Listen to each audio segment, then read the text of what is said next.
So recently, a fellow YouTuber by the name of About 36 Greeks posted a video about how expensive Call of Duty games are, and he's not wrong. They are incredibly expensive, and really, some of these games are heavily overpriced.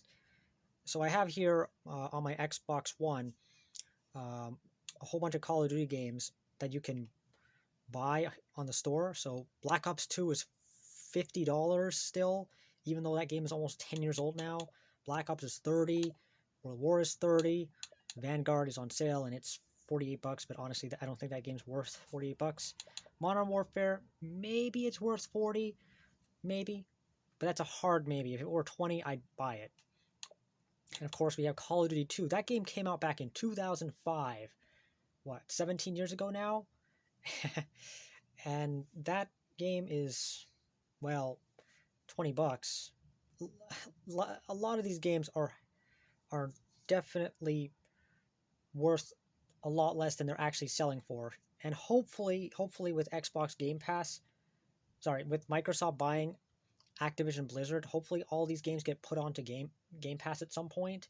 Maybe not all right away, because I would actually like for some games to get a bit of time to shine. You know, like obviously, I'd like if they just did Modern Warfare 2 one month and then Modern Warfare 3 the next month. That I think that would help with the number of players playing for sure. But if just to give a comparison, these are the prices of all these games. Now I'm going to show you my collection. Oh, yeah. $99 for Ghosts. This is the Hardened edition, by the way. And as I'll show in a minute, I got a whole bunch of these games for significantly cheaper. So as you can see here, here's all the Call of Duty games I owned and have basically spent the last decade collecting. So let's start at the top here. We have Call of Duty Black Ops 4. This is the Steelbook edition, which I managed to find for the Xbox One for about 15 bucks. Now, thanks to the Edge loyalty program, it was a little cheaper, but taxes basically cancel that discount, unfortunately. So, yeah, 15 bucks for Black Ops 4, that's actually a pretty decent deal considering the game itself. It's just Black Ops 3, but without the campaign and thrust jumps and wall jumps and all that. It's just a lesser Black Ops 3, really. And speaking of which, Black Ops 3 for PS4, I got this for $5. $5 at a thrift store. Call of Duty 3, I think I got this for like less than $2. You can actually see the price, the original price tag. Yeah, this used to cost $50. Yikes! And I'm gonna be honest, I think this is definitely one of the weaker games in the franchise. So thank goodness I got it for such a low price. Next up is Modern Warfare 2. This one, as you can see, it used to be 20 bucks at some point. I got this for $5. Unfortunately, the multiplayer doesn't seem to be working right now. I don't know what's going on, but I can't get into any of the servers. I can't find any lobbies. Modern Warfare 3 for PS3. I also got this for like $5, I think. This is one of the ones. This is definitely the game that I spent probably the most amount. One of the most amount of time, if not the most. One of the most amount of times that I just spent a lot of time with this game on PS3. This isn't actually the original copy I got from 2015. I actually traded that or sold it. I don't even remember anymore. But I have bought it, traded, and or sold my games quite a bit over the years. Next up, I have Advanced Warfare, also $5. The PS3 version obviously is clearly a downgraded version of the PS4 and Xbox One version of the game, but it still works fine enough, especially compared to, say, Black Ops 3 on PS3 or Xbox 360, which I don't have anymore. Next up, Call of Duty Black Ops. Used to be $54.99. I got this for $5, and this game's still considered one of the best in the franchises. I think you can play online. I'm not too sure. I find that the PS3 servers online service is better than if I'm playing these games on Xbox One. Because if I play on Xbox One, for some reason I can't find any lobbies with these backwards compatible titles. Next up, okay, so next up we have the PS3 version of Modern Warfare 2. Yeah, so the PS3 version of Modern Warfare 2, I actually had to printed out this cover because it didn't come with one. Oh no, this was originally a case for Sleeping Dogs, but I changed it up. I put Modern Warfare 2 in it. Yeah, I got this for $2. This is not the original copy I got like in 2014. I bought, traded, and resold some of my copies, so this is one I bought not too long ago, $2. And same with Black Ops 2. Got this also for $2, and this is it's honestly incredible that they're so cheap now. I originally bought this on PS3, which I also have right here. I bought this on PS3. I even did an unboxing video a long time ago, I think. Yeah, it's around 2015. I bought this at Target when Target was still here in Canada, but then they shut down because they made some poor business decisions. I originally got it for like $27.50. I thought it was an excellent deal, but then fast forward 7 years, and what do you know? I got it for like $2. And same with Black Ops. I think I don't even remember how much I paid originally, but I got this for like $2 as well. Next up, we have Call of Duty World War II. I have not touched this game at all. Not the campaign, not the multiplayer. I haven't even started the game up. I got this for $15, and it's definitely going to be staying on my backlog. It's going to be in my backlog of game. It's going to be staying in my backlog of games for a while. Next up, Modern Warfare 3. Can't remember how much I got this for. Okay, apparently I got this for like $1.80, despite the fact that it says $10. And yeah, that again, that's a pretty awesome deal. Advanced Warfare, even though it says 20, even though it was like priced at 20, I got this for about $12.50, which is a pretty good deal. I actually bought the DLC for this, which actually costed me more than the game itself. I think I paid like $20-25 for the DLC. Let this be a lesson, ladies and gentlemen. Don't buy any of the DLC at full price, especially for Call of Duty games. They're just so overpriced. It's ridiculous. Call of Duty World at War. I got this for $2.50. I recently watched the Actman's video on this. Actually, hang on. Do I have a... No, I don't have the PS3 version anymore. But I played this game a lot more times. I played multiple versions of this game. I played the PC version. I played the PS3 version. I played the Xbox 360 version. I even played the PS2 version. And even the DS version. I'm not sure if I think I've completed the DS version like years ago. But yeah, it's a really great game. Still is. It's definitely one of the best, if not the best, World War II shooters that you can possibly get. And despite all the issues that it has, if you're playing on the highest difficulty, the enemies just spam grenades, which is incredibly annoying. Aside from that, it's a really good game. Next up, we have Call of Duty Black Ops 3 Zombie Chronicles Edition. I got this for $40. I haven't been able to really enjoy it though, because for some reason I can't find any. I can't find any lobbies on this thing for some reason. And then that unfortunately extends to the PS4 version as well. I don't know what's going on, but ever since I bought this copy back in 2018, I have not been able to really enjoy the multiplayer. I still haven't finished the campaign either, and I will say it is including the DLC, which I also bought. It's probably one of the most content-filled zombies mode that you can possibly have in a Call of Duty game, in my opinion. And it's definitely one of the best in the franchise has to offer, no doubt.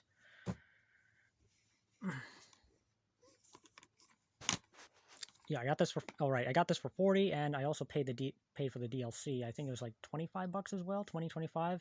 So that bumps it up to like over $60. I think this is actually one of the more expensive game. This is actually the most expensive game I pay. Actually, no, it's not the most expensive. But or maybe it is. If we include the DLC, I think this is actually the most expensive I think it's like 60, 65 bucks in total. And then Call of Duty 2, I got this for like not even $1.50. And just think, and we just saw on my Xbox One, this thing cost like 20 bucks. So I paid like 10% of what it cost to buy digitally, which is just insane. Now, of course, even though this game is really old, it's actually still pretty darn good. Let's not forget, this is the same guys who made this also went on to make Modern Warfare immediately after, and it definitely shows. You can really see, you can really tell that this is this is the precursor to Modern Warfare in a lot of ways.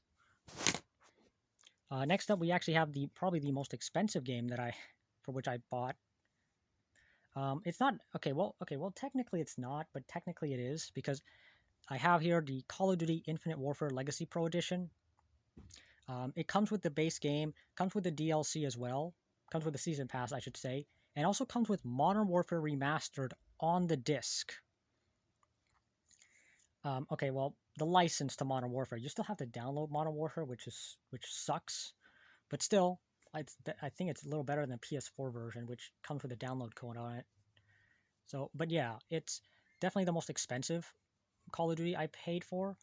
This was $50, but if we split it up, if we count them as two separate releases, I basically paid 25 bucks for each. So by that logic, Black Ops 3 is still the most expensive. But if we're just talking about one package, I think this is the most expensive. $50. That's the most I've ever paid and kept. Next up, we have Call of Duty Ghosts. I bought the Hardened Edition. Okay, first I bought the regular edition back in, I think, 2014. Yeah, Christmas of 2014, and then like early, I think it was like 2016. I did an unboxing video of this like years ago, where I opened up the Hardened Edition, which I got for $20. Came with the game, came with this steelbook, came with whatever, came with the Hardened Edition. Came with the Season Pass, which I should mention is also transferable to the PS4 version, which is a really nice bonus. This was Smart Delivery before Smart Delivery was a thing, or cross-buy, I should say. This was cross-buy before cross-buy really took off. And despite the problems with this game, I still had a lot of fun. Yeah, for 20 bucks, it's a really awesome deal. Next up, we have quite possibly the worst Call of Duty game in the franchise, Call of Duty World at War Final Fronts. Now the reason there's a subtitle within a subtitle is because this game is completely different than the HD versions, or even the Wii version. The Wii version is based on the HD version, but it's just missing the Blackhawks level, I think. Yeah, it's missing the plane level. And this one is a completely different game altogether.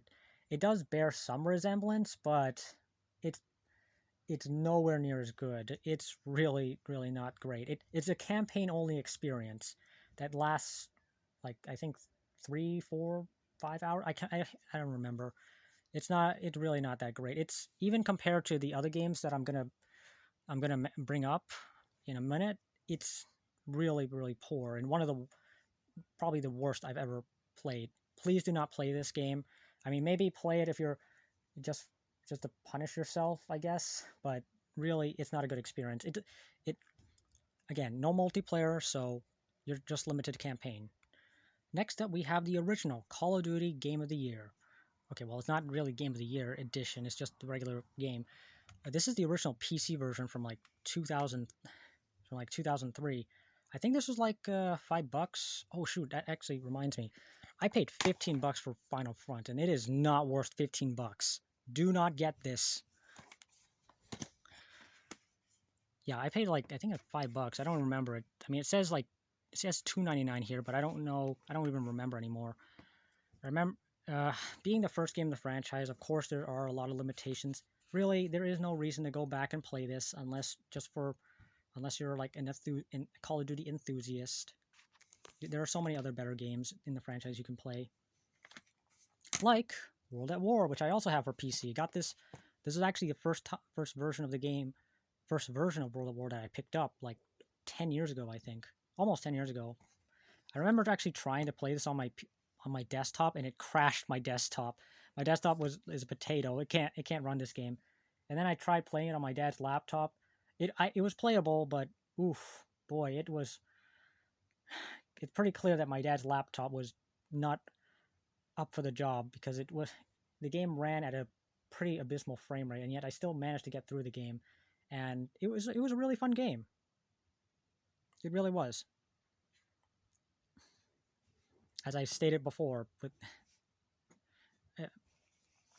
now, unfortunately, World at War, what you could do with PC games nowadays if you buy it on a disc is that you can actually take the code from inside and redeem it on Steam, so that way you don't have to insert the disc. But this is not one of those games. I think Black Ops is when you could actually take the code that comes with the disc PC version and then enter it on Steam, and that way you don't have to keep putting the disc inside your computer just to play the game. Call of Duty Legacy. This is a 2-pack, which I got for Christmas, I think 2012. I don't remember. It was $30, and was it worth it at the time? Okay, maybe, but now you can do better with $30.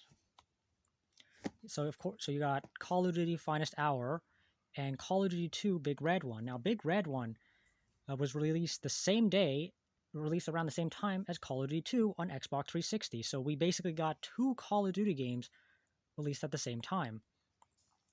Call of Duty 2, of course, was developed by Infinity Ward, and Call of Duty 2 Big Red One was, in fact, developed by, if I could just find them. Oh yeah, there's their logo right here. It's so tiny. Yeah, they're developed by Treyarch. That Call of Duty 2 Big Red One was the first Call of Duty game that they made ever.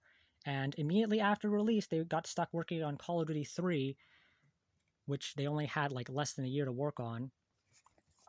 And the rest, and of course they made World at War after that. So by the time they got to the third game, they were really bringing their A games. Both Infinity Ward and Treyarch really did reach their peak at their third entry. I mean, of course, like I said, Treyarch's third game was Treyarch's third Call of Duty game was World at War, while Infinity Ward's third game was Call of Duty 4 Modern Warfare. And it's always a shame that it's such a pity that after like the third or fourth entry of each of every major franchise, or even sub series, in the case of Call of Duty, the franchises kind of go downhill a bit. I mean, Black Ops 4, not as good as Black Ops, not as good as the previous Black Ops, and I could keep going on and on, but really, I don't want to. We're almost at the end of this, so let's just end it. Right, Finest Hour. This was actually made by a company that I don't think it even exists anymore. They went on to make like Ninja Gaiden spin-off, but I don't know what happened after that. I think they went bankrupt or something like that. And this game right here is what started it all. Call of Duty 2 on PC. I remember my relative lent this to me. I still haven't returned it, and I had a lot of fun with this. And this is what got me into Call of Duty. Yeah, all these games came about. My experiences with all these games came about because of this one game right here. It came on 6 discs as well, which is just incredible to think about. But anyways, guys, that does it for this video. What else can I say? For as much as people like to really hate to crap on Call of Duty, I still enjoy the games. I still enjoy the games. I still get some mild enjoyment out of Vanguard, even though the game's not that great on a technical level. I think Modern Warfare 2 or Modern Warfare 2 Reboot that's coming later this year is going to be the last game released on like the PS4 and Xbox One, because they're not making another game in 2023. And by the time we get a 2024 game, these consoles are going to be well over a decade old, and I just don't want to. I don't know. I don't want another Black Ops 3 on PS3 and Xbox 360. I mean, it'd be fun to look. It'd be fun to look at, but in terms of actually having a serious, in terms of having a good experience, no. I really would not want that. Especially for the folks in Latin America who got stuck with who had who who aren't very who don't have a lot of money, or any other place in the world where video games are not cheap. Well, that does it for this video. Like, comment, and subscribe as always, and uh, hopefully I'll get to post more of these soon.